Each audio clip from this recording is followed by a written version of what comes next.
Big boss season 13 Kannada ಇಲ್ಲಿ September ತಿಂಗಳು start ಆಗೋದು ಕನ್ಫರ್ಮ್ ಆಗಿದೆ ಅಂತ ಹೇಳ್ಬೋದು. ಜಡ್ಜ್ಗಳು ಯಾರ್ಯಾರು ಬರ್ತಾ ಇದ್ದಾರೆ ಮತ್ತೆ ಏನು ಇದು ಪ್ರೋಮೋ ಬಿಟ್ಟಿರೋದು ಏನೇನಿದೆ ಅಂತ ನೋಡ್ಕೊಬರೋಣ ಬನ್ನಿ.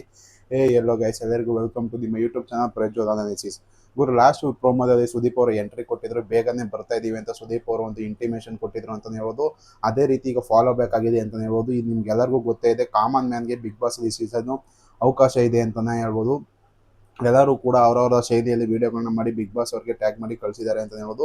ಆ ವಿಡಿಯೋದಲ್ಲಿ ಈಗ ಎಲ್ಲರನ್ನು ತಗೊಂಡು ಸ್ವಲ್ಪ ಅಗ್ನಿ ಪರೀಕ್ಷೆ ಅನ್ನೋ ರೇಂಜ್ಗೆ ಇಲ್ಲಿ ಕಾನ್ಸೆಪ್ಟ್ನ ತಂದು ಬಿಗ್ ಬಾಸ್ ಅವರು ಒಂದು ಸಖತ್ತಾಗಿರುವಂಥ ವೇದಿಕೆಯನ್ನು ರೆಡಿ ಮಾಡ್ತಾ ಇದ್ದಾರೆ ಅಂತ ಹೇಳ್ಬೋದು. ಇವರಲ್ಲಿ ಯಾರು ಚೆನ್ನಾಗಿ ಆಡ್ತಾರೆ ಅವರೊಂದು 2 ಇಲ್ಲ 3 ಜನನೂ 4 ಜನನೂ ಬಿಗ್ ಬಾಸ್ ಮನೆಯೊಳಗೆ ಕಳಿಸೋ ಸಾಧ್ಯತೆ ಜಾಸ್ತಿ ಇದೆ ಅಂತ ಹೇಳ್ಬೋದು. ಯಾವತ್ತಿಂದ ಸ್ಟಾರ್ಟ್ ಆಗ್ತಿದೆಯಪ್ಪ ಅಂತ ಹೇಳಿದ್ರೆ ಇದು ಆಗಸ್ಟ್ 16ನೇ ತಾರೀಕು 9 ಗಂಟೆಗೆ ಸ್ಟಾರ್ಟ್ ಆಗೋದ್ರೆ, ಮತ್ತು ಸೋಮವಾರದಿಂದ ಶುಕ್ರವಾರವರೆಗೂ ಇಲ್ಲಿ ಶನಿವಾರವರೆಗೂ ನಿಮಗೆ 9ವರೆಗೆ ಸ್ಟಾರ್ಟ್ ಆಗ್ತಾ ಇದೆ ಅಂತ ಹೇಳೋದು ಮಾಮೂಲಿ ಬಿಗ್ ಬಾಸ್ ಟೈಮಿಂಗ್ಸೇ ಅಂತ ಹೇಳ್ಬೋದು.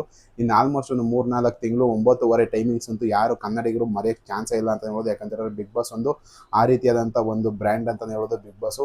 ಈ ಬಿಗ್ ಬಾಸ್ಗೆ ಯಾರಪ್ಪ ಇಲ್ಲಿ ಜಡ್ಜ್ಗಳಾಗಿ ಯಾರು ಬರ್ತಾ ಇದ್ದಾರೆ ಅಂತ ಹೇಳಿದ್ರೆ ಕಾಮನ್ ಪೀಪಲ್ಗಳಿಗೆ ನಿಮಗೆ ಇಲ್ಲಿ ಶ್ರುತಿ ಅವ್ರು ಬರ್ತಾ ಇದ್ದಾರೆ, ಮತ್ತು ವಿನಯ್ ಅವ್ರು ಬರ್ತಾ ಇದ್ದಾರೆ. ಸೀಸನ್ 10 ಅಂತೂ ವಿನಯ್ ಅವರು ಸಖತ್ತಾಗಿ ಧ್ವಂಸ ಮಾಡಿದ್ರು. ಮತ್ತು ಶ್ರುತಿ ಅವರಂತೂ ಕೇಳಲೇಬೇಡಿ, ಲೇಡೀಸ್ ಅವರು ಬಿಗ್ ಬಾಸ್ ಒಂದೇ ಒಂದು ಕಪ್ ಗೆದ್ದಿರೋದು ಯಾರಪ್ಪ ಅಂತ ಹೇಳಿದ್ರೆ ಅದು ಶ್ರುತಿ ಅವರು ಅಂತ ಹೇಳ್ಬೋದು. ಮತ್ತು ನಿಮಗೆ ಸಖತ್ತಾಗಿ ಆಡಿ ಅಂತ ಚಂದನ್ ಶೆಟ್ಟಿ ಅವರು ಕೂಡ ಬರ್ತಾ ಇದ್ದಾರೆ, ಅವರು ಕೂಡ ಸಖತ್ತಾಗಿ ಡಾಮಿನೇಟ್ ಮಾಡ್ಕೊಂಡು ಗೆದ್ರು ಅಂತ ಹೇಳ್ಬೋದು.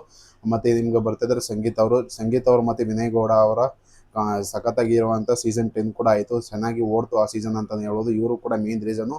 ಇವರು ಜಡ್ಜ್ಗಳಾಗಿರ್ತಾರೆ, 4 ಜನ ಜಡ್ಜ್ಗಳು. ಗಿಲ್ಲಿ ಅವರು ಬರೋ ಸಾಧ್ಯತೆ ಇತ್ತು, ಆದರೆ ಅವ್ರಿಗೆ ಫಿಲಮ್ಗಳು ಇರೋ ಕಾರಣದಿಂದ, ಅವ್ರು ಬ್ಯುಸಿಯಾಗಿರೋ ಕಾರಣದಿಂದ ಅವರು ಬರದೇ ಇರೋ ಚಾನ್ಸಸ್ ಜಾಸ್ತಿ ಇದೆ ಅಂತ ಹೇಳ್ಬೋದು. ಇವರು 4 ಜನ ಜಡ್ಜಸ್ ಆಗ್ತಾ ಇದ್ದಾರೆ ಅಂತ ಅನಿಸ್ತಾ ಇದೆ. ನಿಮಗೆ ಯಾರು ಜಡ್ಜ್ ಆಗಬೇಕು ಮತ್ತು ಯಾರು ಕಂಟೆಸ್ಟೆಂಟ್ಗಳು ಕಾಮನ್ ಮ್ಯಾನ್ಗಳು ಯಾರು ಹೋಗಬೇಕು ಅಂತ ನಿಮಗೆ ಅನ್ಸುತ್ತೆ ಕಮೆಂಟ್ ಮಾಡಿ. ವಿಡಿಯೋ ಇಷ್ಟ ಲೈಕ್ ಮಾಡಿ, ಶೇರ್ ಮಾಡಿ, ಸಬ್ಸ್ಕ್ರೈಬ್ ಮಾಡಿ.